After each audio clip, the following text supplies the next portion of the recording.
everybody, welcome back to the Hoosier Hillbilly. On today's video, I'm going to show you something that I built a while back, probably about 5 or 6 years ago. At least it takes 5 or 6 years ago. Sometimes time gets away from you, you don't really remember how long it's been. But we're on that time of year where the weeds start growing up around the driveway and back around the privacy fence and all that stuff, so I got to spray those weeds, get all that stuff cleaned up, keep this place looking nice. So this here's my sprayer. It's on the back of my old cadet tractor, and I've got a 3-point hitch that I built on here with an electric linear actuator that can raise this up and down so I can get it down closer to the ground to spray stuff, or up higher. Plus I got other implements that I can put on here too that I built. But this is my sprayer. Well, this sprayer is made out of a gas tank.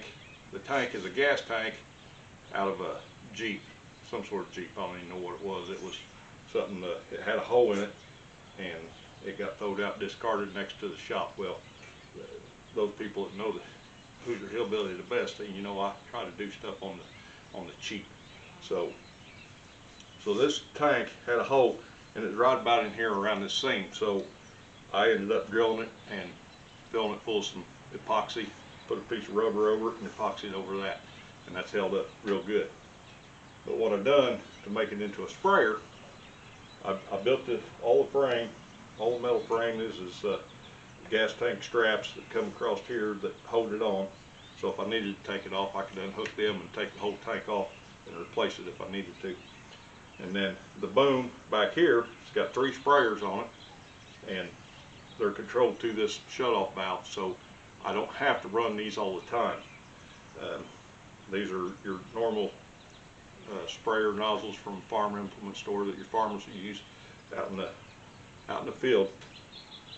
And then we've got us a high flow pump here that's a 12-volt pump that runs off the battery supplied by the tractor here. I got it on a switch, and then so I've got a pickup tube here that goes down inside the tank, and it picks it up into the pump, runs it around through here. Now it comes around through this tube, and I've got a T here, and this T goes out to this wand, so I can do spot spraying with this wand.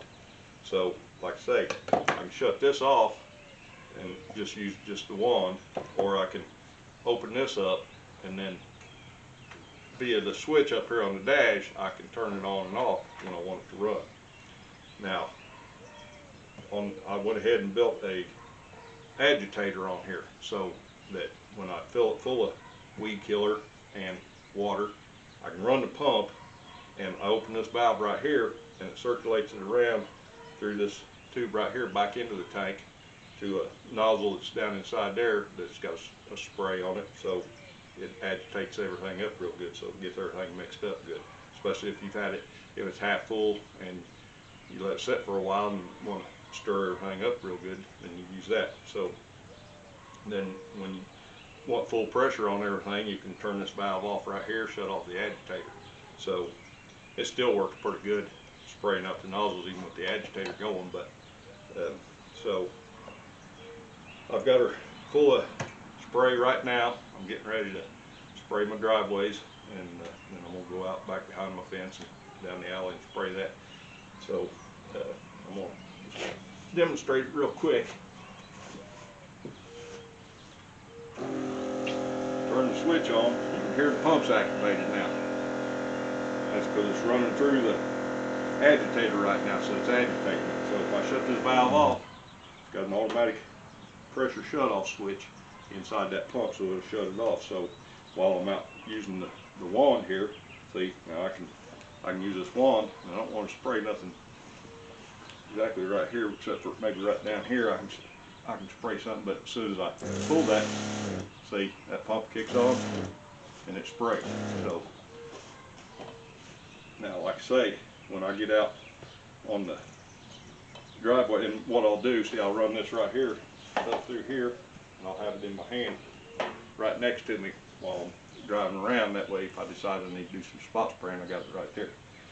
Now I plan on, in the future, I found out I can buy an electronic solenoid to put right here to where I could control these back from up there from the switch. So that's going to be an upgrade in the future. So I'm getting ready to take this thing around front. Actually, I'm going to bring you in here, get you a little closer look at some things, and so you can see what I'm talking about here. I know it's a little hard to see from over there. Okay, so here's a close-up look. You can see here's where the spray comes through from the pump. It tees out through here, so right down here goes down to your valve, and it comes around here, and then comes to this tee, and then comes around through here, and goes in back into the tank right there, and then there's that valve I was telling you about. Turn that on. Now she's running through there, circulating it up, and then it comes through this tee right here, and that's going to your wand. So, and then right here is how I fill it up. This is just a 90-degree rubber hose, and then down here I've got this line here that I put on. It's got a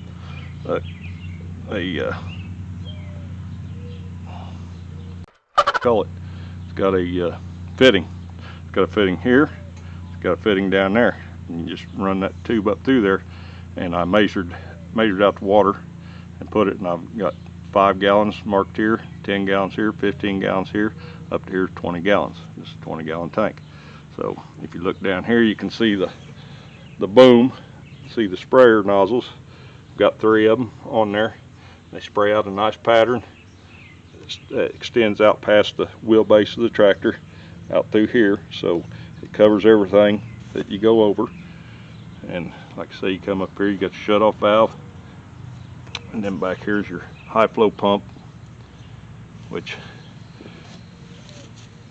they have all the markings on there of what kind of pump this is.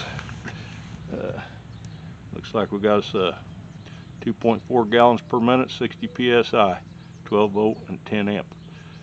So do not use to pump flammable or combustible liquids. Well, we're okay on that. So if you look right here, you can see my 3-point hitch set up on the back of this. I think you can see it. I can't see because the sun's glaring. With that linear actuator, and you can see how that frame's built.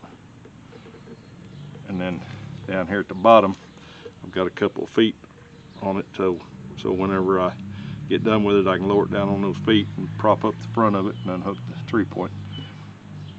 Now it used to be, I had an axle under it with a couple wheels before I built that 3-point hitch, and it worked pretty good that way, but when you had to back up, it was so close that you jackknot it pretty quick. So I'm gonna finish this beer I'm drinking, and then I'll take you guys up front, set you out in the driveway. You can see me when I get to spraying out there.